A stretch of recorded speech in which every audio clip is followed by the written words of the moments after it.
Kiedy przeczytałem tą opowieść Jarosława Iwaszkiewicza, oczywiście odpowiednikiem w polskim malarstwie stanęły mi od razu przed oczami obrazy śmierci namalowane przez Jacka Malczewskiego. To było zupełnie oczywiste, że nie ma lepszego odniesienia i wyrazistszego odniesienia.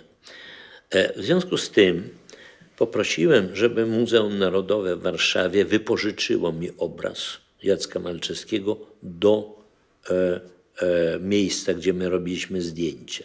My robiliśmy zdjęcia w takiej leśniczówce, przez okna było widać Brzezinę, której, że po tylu latach ja wróciłem w tą samą Brzezinę, żeby zrobić tam zdjęcia do pana Tadeusza.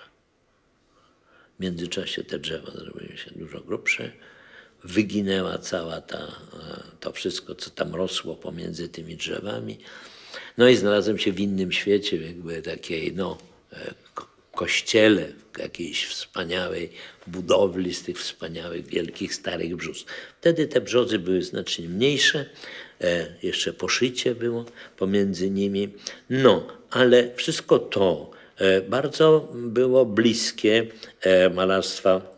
malarstwa Jacka Malczewskiego i ten obraz, który zawisł tam w tej dekoracji, nie był tylko po to, żeby go sfotografować, ale też był po to, żeby mnie stale przypominać gdzieś z tyłu głowy, do czego, jakby do jakiego malarstwa, do jakiej sztuki ja nawiązuję.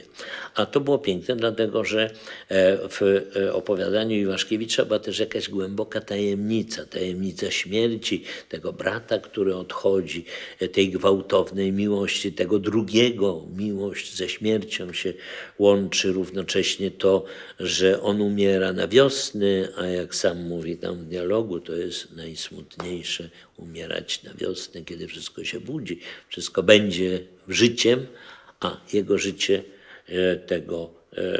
tego młodego człowieka kończy się.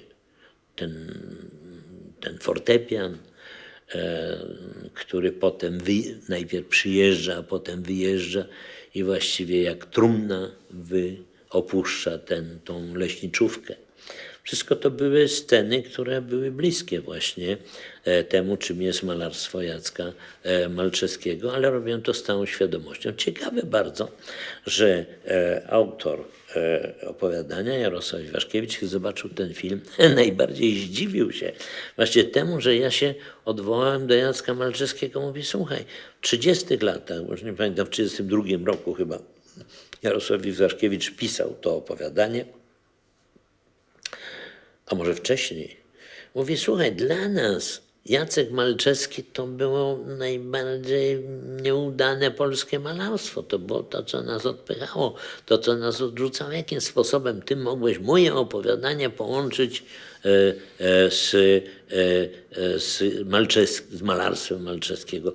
Nie miał tego jako wyrzut, dlatego że myślę, że to się dobrze sprawdziło i to malarstwo, że tak powiem, te obrazy nabrały siły i wyrazistości, ale był zdumiony, że ja odwołuję się do czegoś, co w tej epoce, kiedy on pisał swoje opowiadanie, było synonimem kiczu, synonimem czegoś, co jest że tak powiem, w złym guście.